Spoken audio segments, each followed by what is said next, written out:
Athletes के साथ बातचीत करेंगे PM Modi. Major Dhyan Chand Stadium में एथलीट्स से करेंगे मुलाकात। भारत ने जीते 107 मेडल। पीएम मोदी ने तंजानिया के राष्ट्रपति से की मुलाकात। दोनों नेताओं के बीच अहम मुद्दों पर हुई चर्चा। पीएम ने कहा, रक्षा क्षेत्र के लिए 5 साल का रोड मैप तैयार। चंद्रबाबू नायडू को लगा झटका। आंध्र प्रदेश हाईकोर्ट ने 3 जमानत याचिकाएं की खारिज। विधानसभा चुनाव के लिए तारीखों की हुई घोषणा। कांग्रेस कार्य समिति की हुई बैठक में चुनाव से जुड़े मुद्दों पर हुई चर्चा। भाजपा ने जारी की 57 उम्मीदवारों की लिस्ट। शिवराज सिंह को बुधनी से टिकट, दतिया से लड़ेंगे गृह मंत्री नरोत्तम मिश्र। नमस्कार, आज की खबर में आपका स्वागत है। मैं हूं आपके साथ शिखा मेहरोत्रा। शुरुआत करते हैं आज की बड़ी खबरों की।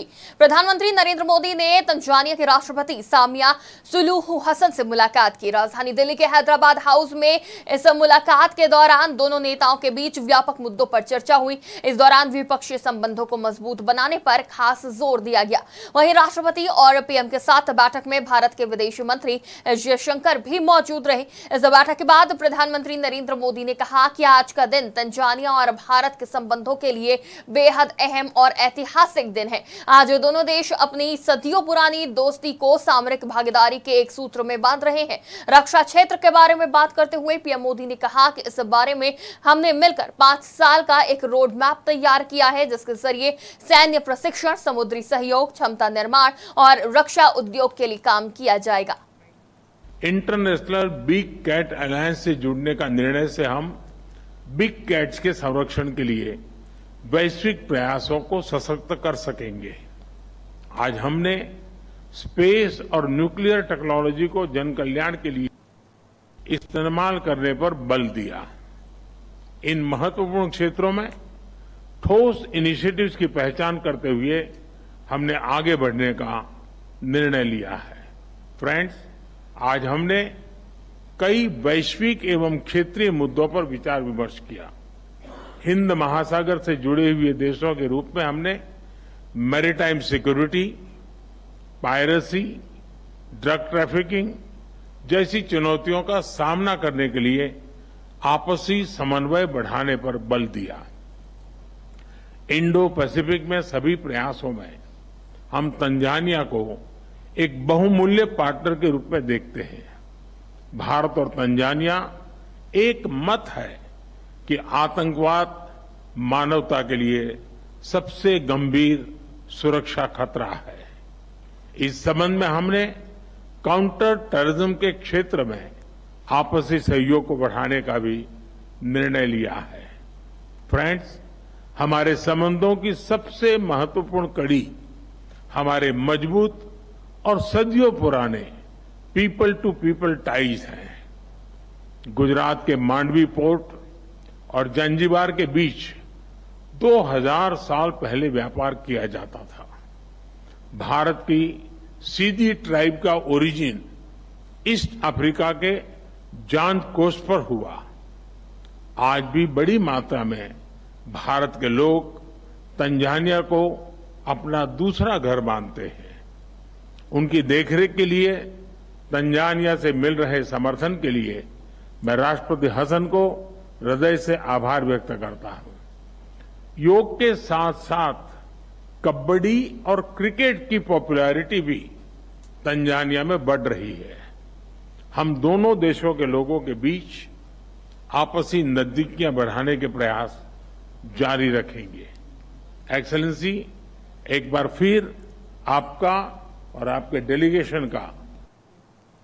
मध्य प्रदेश में बीजेपी ने चौथी लिस्ट जारी कर दी है, जिसमें 57 उम्मीदवारों के नाम घोषित किए गए हैं। बीजेपी की चौथी लिस्ट है। इससे पहले बीजेपी ने 3 सूचियों के जरिए 79 का ऐलान कर चुकी है। बीजेपी की चौथी लिस्ट में अधिकांश विधायकों और मंत्रियों को मौका दिया गया है। शिवराज सिंह बुधनी से ही चुनाव लड़ेंगे तो उनके गृह मंत्री नरोत्तम मिश्र दतिया से उम्मीदवार हैं। भाजपा ने अब तक कुल 230 में से 136 सीटों पर उम्मीदवारों की घोषणा कर दी है। इस सूची में शिवराज सिंह चौहान, गृह मंत्री नरोत्तम मिश्र, जल संसाधन मंत्री समेत कई दिग्गजों के नाम हैं। चुनाव आयोग को धन्यवाद। लोकतंत्र का महापर्व है चुनाव। जनता भी बढ़ चढ़ कर भाग ले, क्योंकि चुनाव के माध्यम से ही वो अपनी अगली सरकार चुनेगी जो मध्य प्रदेश का भविष्य बनाएगी।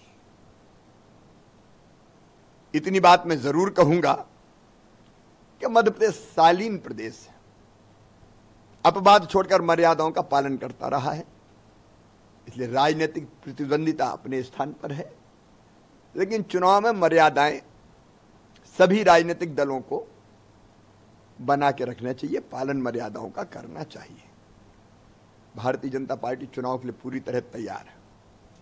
हमारे पास अद्भुत नेतृत्व है प्रधानमंत्री नरेंद्र मोदी जी का। मोदी जी मध्य प्रदेश के दिल में है, जनता के दिल में है, और केंद्र और राज्य सरकार की कल्याणकारी योजनाओं ने समाज के हर वर्ग की जिंदगी बदली है। और विकास के कामों का तो रिकॉर्ड है मध्य प्रदेश में, पैसे की कोई कमी नहीं रही। तो विकास और जन कल्याणकारी कामों के कारण माननीय प्रधानमंत्री जी का नेतृत्व, नड्डा जी हमारे अध्यक्ष है सबसे बड़ी पार्टी के, उनका और हमारे गृह मंत्री श्रीमान अमित शाह जी का हमें मार्गदर्शन मिल रहा है।